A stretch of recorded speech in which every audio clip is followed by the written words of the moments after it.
Hiya, okay, so I just wanted to do a short video about foam rolling.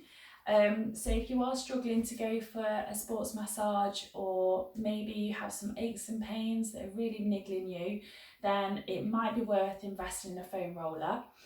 So they're not too expensive, they're between £10 and £20. And you can get ones that are knobbly, which are more intense, or you can get ones that are just smooth. So I've got one that's got a bit of both on, but I tend to use the knobbly bits just to get in there. So the point of foam rolling is that it's great for myofascial release. So around our muscles we have connective tissue called fascia. And when our muscles get tight, the fascia gets really tight, and that contains all of our pain receptors. So if you have any knots in your muscles, that's when your muscle fibers are locked in contraction, and it makes the whole muscle really tight, really stiff, and you actually lack range of movement and flexibility in the muscle. So it can really affect the way that you move day to day, but especially when you're exercising. So it's great for breaking down pain, tension, which then results in pain, and it's great for breaking down scar tissue. So if you have had any injuries in the past and you found that that area always seems to niggle you, it could be because you've got scar tissue. And what happens there is that when the muscle fibers knit together, it can actually lay down really sticky adhesions, and that can actually cause issues as well with the muscles. It's also great for improving blood flow and circulation. So if you do have any issues, any knots or an injury, it's a really good way of promoting blood flow, which then carries lots of vitamins and minerals to that area. Okay, so very similar to the effects that you get from massage. It can be quite uncomfortable, so I wouldn't recommend you doing this for half an hour. I literally do it for about 30-60 seconds. And when I do have a bit of a flare up, I will do that most days until it actually subsides. So I only use a foam roller for the legs. I wouldn't recommend using it on your back, just because the back has so many different muscles in lots of different directions, but also you've got your spine to consider.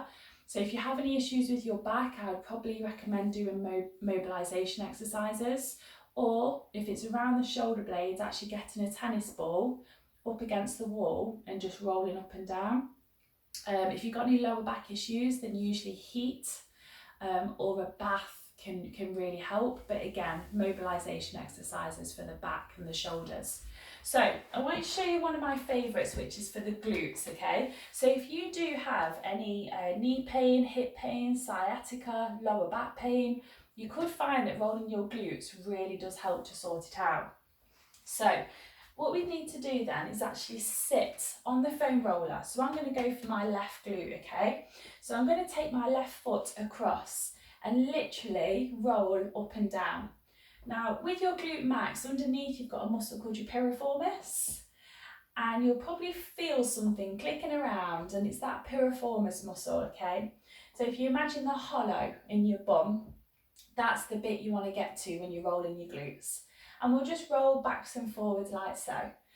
It is a little bit uncomfortable, it is a little bit painful, so like I say, just 30 seconds will do it. So that's your glutes. For your hamstrings, it can be a little bit more awkward, but it's exactly the same. It's just trying to get as much weight on there as possible and rolling. Just rolling up and down, just moving the leg around as well. And then calves. Calves are a great one, just because we've got two muscles in the calf that actually overlap. We've got the soleus and the gastrocnemius, and these do definitely have trigger points in, so these are very common for getting knots. And tight calves can really affect you. Walking around, they can really make you feel really, really quite stiff and tight, and they can really bother you. And then exactly the same for your quads as well. So you just come onto your front and roll up and down. Now, if you do have knee problems, I would say that doing your glutes is highly recommended. Some people like to roll up and down the iliotibial band. I don't. It's just very painful. And the IT band doesn't stretch, it's connective tissue.